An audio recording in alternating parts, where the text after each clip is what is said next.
শেষ 3 বছরে বাংলায় রাজনৈতিক হিংসায় সবথেকে বেশি ক্ষতিগ্রস্ত হয়েছেন সংখ্যালঘুরাই। রাজনৈতিক হিংসায় নিহতদের 90% সংখ্যালঘু। বিস্ফোরক দাবি করেছেন বিজেপি রাজ্য সভাপতি শ্রমিক ভট্টাচার্য। তিনি বলছেন যে রাজনৈতিক হিংসায় নিহতদের 90% সংখ্যালঘু। বাংলার অন্তত শেষ 3 বছরে এই পরিসংখ্যান উঠে আসছে, যেখানে দেখা যাচ্ছে যে বাংলায় রাজনৈতিক হিংসায় সবথেকে বেশি ক্ষতিগ্রস্ত হয়েছেন কারা? সংখ্যালঘুরাই। শেষ 3 বছরে বাংলায় রাজনৈতিক হিংসায় সবথেকে বেশি ক্ষতিগ্রস্ত হয়েছেন সংখ্যালঘুরাই। রাজনৈতিক হিংসায় নিহতদের 90% সংখ্যালঘু, অর্থাৎ যারা এই রাজনৈতিক হিংসায় নিহত হয়েছেন তাদের মধ্যে 90% সংখ্যালঘু। বিস্ফোরক দাবি করেছেন বিজেপি নয় রাজ্য সভাপতি শ্রমিক ভট্টাচার্য। এ রাজ্যে সংখ্যালঘুরাই সংখ্যালঘুদেরকে হত্যা করছে। 5ই জুলাই সাংবাদিক বৈঠক করে এমনটাই বলছেন রাজ্য বিজেপি নয়া সভাপতি শ্রমিক ভট্টাচার্য।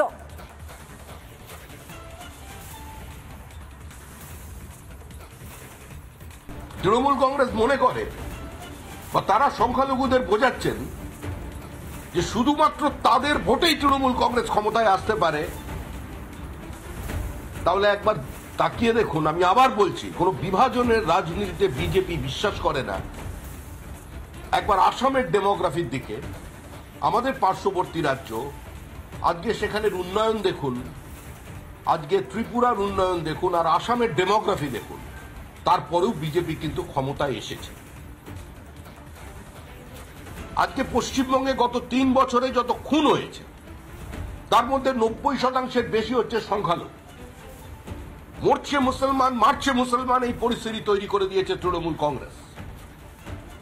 যত কর্মী খুন হচ্ছে তৃণমূল কংগ্রেসের প্রত্যেকের পরিবারের দাবি হচ্ছে আমরা সিবিআই তদন্ত চাই। আর প্রত্যেক ক্ষেত্রেই অভিযোগের তীর হচ্ছে শাসক দলের দিকে, কেউ বিজেপির দিকে আঙুল তোলেনি। রাজ্যে যত সংখ্যালঘু মারা গেছে, আজকে কোন সংখ্যালঘু পরিবার এখনো পর্যন্ত বলেনি যে খুন হয়েছে বিজেপির কর্মীর দ্বারা। কোন বিজেপি একে আক্রমণ করেছে। রাজ্য বিজেপি সভাপতি শ্রমিক ভট্টাচার্য তিনি বলছেন যে সংকটে রয়েছে সংখ্যালঘুরাই। শেষ 3 বছরে বাংলায় রাজনৈতিক হিংসা সবথেকে বেশি ক্ষতিগ্রস্ত হয়েছেন কারা? এই সংখ্যালঘুরাই। রাজনৈতিক হিংসায় নিহতদের মধ্যে 90% সংখ্যালঘু। বিস্ফোরক দাবি করেছেন বিজেপি রাজ্য সভাপতি শ্রমিক ভট্টাচার্য। ঠিক একইভাবে রিপাবলিক বাংলায় সোজাসুজি স্বর্ণালীতেও কিন্তু একই বক্তব্য করেছিলেন, একই বক্তব্য সামনে এনেছিলেন বিজেপি রাজ্য সভাপতি শ্রমিক ভট্টাচার্য। শুনুন কি বলেছিলেন তিনি। যে পশ্চিমবঙ্গে সবচেয়ে বেশি সংখ্যালঘু মারা যাচ্ছে, যারা সংখ্যালঘু বিরোধী বিজেপি বলে প্রচার করেন, এবং সংখ্যালঘুদের মধ্যে আমাদের পেনিট্রেশন কম। সংখ্যালঘু কেন্দ্রে আমরা ভোট পাই না, বুথে 5টা 6টা করে। এই নির্বাচনেও, কালীগঞ্জের নির্বাচনে ভোট পেয়েছে। আমরা তাদের কাছে প্রশ্ন করছি যে আয়নার দিকে তাকিয়ে নিজেদের প্রশ্ন করুন, গত 11 বছরে কি পেয়েছেন। নিজেদের কাছে প্রশ্ন করুন যে গুজরাটের মুসলমান যেভাবে আছেন, তাদের আর্থসামাজিক অবস্থা আর আপনাদের আর্থসামাজিক অবস্থার মধ্যে ফারাকটা কোথায়? মরছে মুসলমান, মারছে মুসলমান। আর আমরা বিজেপি চাই যে মহরমের মিছিল আর দুর্গাপুজোর বিসর্জন সমান্তরাল ভাবে একই রাস্তা দিয়ে যাক, কিন্তু আজকে সেই পরিস্থিতি তো রাজ্যে নেই। এই সময় দাঁড়িয়ে যে পরিসর রয়েছে, যে জায়গাতে আমরা দাঁড়িয়ে রয়েছি, সামনে আর মাত্র হাতে গোনে কটা মাস 2024-এর নির্বাচন, সেই জায়গা থেকে দাঁড়িয়ে বিজেপির নতুন রাজ্য সভাপতি, তার কাছে কি মনে হয় কোন কোন জায়গাগুলো সব থেকে বেশি চ্যালেঞ্জের হতে পারে? আমরা ভারতীয় মুসলমানদের এটা বলতে চাই যে এই দেশটা আপনাদের দেশ বলে আপনারা মেনে নিয়েছিলেন, সেজন্যই আপনারা পাকিস্তানে যাননি, ভারতবর্ষে আসেন। আগামী দিনে আপনাদের হাতের কাছে যেটা আছে সেটা হচ্ছে ইভিএম মেশিন। ঠিক। আপনি ভোট দেওয়ার আগে একবার চিন্তা করবেন যে আপনাদের ভবিষ্যৎ প্রজন্মের হাতে কি পাথর থাকবে না বই থাকবে? আপনাদের ছেলে মেয়েদের হাতে কি তরোয়াল থাকবে না পেন থাকবে? আপনাদের গ্রামগুলো সংঘর্ষমুক্ত থাকবে কিনা, এই বার্তা থাকবে।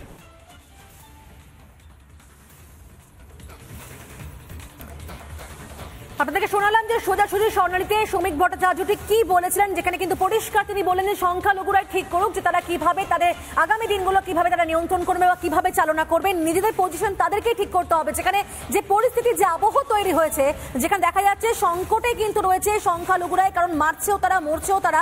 শেষ 3 বছরে বাংলার রাজনৈতিক হিংসায় সব থেকে বেশি ক্ষতিগ্রস্ত হয়েছেন সংখ্যালঘুরাই, এবং এটা আগামী দিনে তাদেরকে ঠিক করতে হবে কিভাবে তারা তাদের এই জায়গা থেকে নিস্তার পাবেন। বা কিভাবে তারা তাদের জায়গাটাকে চেঞ্জ করবেন, পরিবর্তন করবেন, এবং সেটা ভোটদানের মধ্যে দিয়ে সম্ভব। রাজনৈতিক হিংসায় নিহত যারা হয়েছেন তাদের মধ্যে 90% সংখ্যালঘু অন্তত শেষ 3 বছরে বাংলায়, এই পরিসংখ্যান দেখা যাচ্ছে, এমনটাই দাবি করেছেন বিজেপির রাজ্য সভাপতি শ্রমিক ভট্টাচার্য। পরিষ্কার তিনি বলেছেন যে শেষ 3 বছরে বাংলায় রাজনৈতিক হিংসায় সব থেকে বেশি ক্ষতিগ্রস্ত হয়েছেন সংখ্যালঘুরাই। যখন শ্রমিক ভট্টাচার্য এই কথা বলেছেন তখন রাজ্যের বিরোধী দলনেতা শুভেন্দু অধিকারী তিনি কি বলেছেন এই নিয়ে শোনাবো। বলছেন যে যতক্ষণ না ওরা মানুষের ভোটের ভাববে, মানুষের ভোট নিয়ে ভাববে, ততদিন কিছু হবে না, সংখ্যাগুরু সংখ্যালঘু করে কিচ্ছু হবে না। ওকে বলুন তো যেখানে 60% হিন্দু আছে দাঁড়াতে, ও তো বন্দরে গিয়ে দাঁড়ায়, 75% মুসলমান আছে। ওকে বলুন একটা হিন্দু সিটি এসে দাঁড়াতে, তারপর ওকে বুঝিয়ে দেবো হিন্দুরা কি জিনিস। ওকে আমি চ্যালেঞ্জ করছি যেখানে 60%, মোর দ্যান 60% হিন্দু ভোটার আছে দাঁড়াতে, ও কি করে জিতে আমি দেখব। ভোট ব্যাংক নিয়ে তো চ্যালেঞ্জ করেছেন বিরোধী দলনেতা শুভেন্দু অধিকারী, কিন্তু পুরমন্ত্রী ফিরহাদ হাকিম যাকে চ্যালেঞ্জ করলেন শুভেন্দু অধিকারী তিনি ঠিক কি বলছেন শুনবো আমরা। এটা ওদের উঠবেই যতক্ষণ না ওরা মানুষের ভোট ভাববে। যতক্ষণ সম্প্রদায়ের ভোট ভাববে ততক্ষণ বিজেপির সাফল্য কোনোদিন আসবে না। যেদিন ভোটটাকে মানুষের ভোট ভাববে, মানুষ ভোট দিচ্ছে, ভোটার ভোট দিচ্ছে, সেদিন সাফল্য আসবে। যতদিন তারা সংখ্যালঘু সংখ্যাগুরু ধর্মের ভিত্তিতে ভোট হবে ততদিন বাংলায় সাফল্য পাবে না। সংখ্যালঘুদেরকে নিয়ে একদিকে বিস্ফোরক বিজেপি নয় রাজ্য সভাপতি শ্রমিক ভট্টাচার্য পরিষ্কার বলছেন যে শেষ 3 বছরে বাংলার রাজনৈতিক হিংসা সব থেকে বেশি ক্ষতিগ্রস্ত হয়েছেন কারা? সংখ্যালঘুরাই। রাজনৈতিক হিংসায় যারা মারা গিয়েছেন অর্থাৎ যারা নিহত হয়েছেন তাদের মধ্যে 90% সংখ্যালঘু। একেবারে বিস্ফোরক দাবি করেছেন বিজেপি রাজ্য সভাপতি শ্রমিক ভট্টাচার্য, এবং আগামী দিনে তাদেরকে এটা ঠিক করতে হবে, এই রূপরেখা তাদেরকে তৈরি করতে হবে যে কিভাবে তারা তাদের এই পজিশনকে ঠিক করবেন বা কিভাবে তারা এগিয়ে যাবেন বলছেন শ্রমিক ভট্টাচার্য। আর তবে এই নিয়ে কিন্তু শুভেন্দু অধিকারী কি বলেছেন সেটাও শুনিয়েছি আপনাদেরকে। তবে বিজেপি মুখপাত্র অব্র সেন তিনি কি জানিয়েছেন শুনবো আমরা। মুসলমান সম্প্রদায়কে ব্যবহার করছে তৃণমূল কংগ্রেস, তাদেরকে শিক্ষিত হতে দিচ্ছে না, তাদের ভালো চাকরি হচ্ছে না, তারা অগ্রগতির পথে এগোতে পারছে না, খালি তাদের ভোট ব্যাংক হিসাবে ব্যবহার করছে। মুসলমান সম্প্রদায়কেই বুঝতে হবে যে তৃণমূল কংগ্রেস তাদের জন্য ক্যান্সার, তাদেরকে একদম ধ্বংসের দিকে ঠেলে নিয়ে যাচ্ছে তৃণমূল কংগ্রেস। আখেরে ভালো কিচ্ছু হচ্ছে না, তাদের ভালো কিছু হচ্ছে না, তাদের ভালো তাদেরকে ঠিক করতে হবে। কারণ যে পরিসংখ্যান বা যে ছবি বাংলার বর্তমানে রয়েছে সেখানে সংখ্যালঘুরাই মারছে, তারাই মরছে, এমনটাই যেখানে রাজ্য সভাপতি শ্রমিক ভট্টাচার্য বলছেন। একই সঙ্গে কিন্তু বিজেপি মুখপাত্র অপ্রসন্ন ঠিক সেই কথাই বললেন। তবে আপনাদেরকে আরো একবার এই মুহূর্তে শোনাতে চাইব ঠিক কি বলেছেন, কি বিস্ফোরক দাবি করেছেন বিজেপি রাজ্য সভাপতি শ্রমিক ভট্টাচার্য সংখ্যালঘুদেরকে নিয়ে শুনুন। তৃণমূল কংগ্রেস মনে করে বা তারা সংখ্যালঘুদের বোঝাচ্ছেন যে শুধুমাত্র তাদের ভোটেই তৃণমূল কংগ্রেস ক্ষমতায় আসতে পারে। তাহলে একবার তাকিয়ে দেখুন, আমি আবার বলছি, কোন বিভাজনের রাজনীতিতে বিজেপি বিশ্বাস করে না। একবার আসামের ডেমোগ্রাফির দিকে, আমাদের পার্শ্ববর্তী রাজ্য, আজকে সেখানের উন্নয়ন দেখুন, আজকে ত্রিপুরার উন্নয়ন দেখুন, আর আসামের ডেমোগ্রাফি দেখুন, তারপরেও বিজেপি কিন্তু ক্ষমতায় এসেছে। আজকে পশ্চিমবঙ্গে গত 3 বছরে যত খুন হয়েছে তার মধ্যে 90% বেশি হচ্ছে সংখ্যালঘু। মরছে মুসলমান, মারছে মুসলমান, এই পরিস্থিতি তৈরি করে দিয়েছে তৃণমূল কংগ্রেস।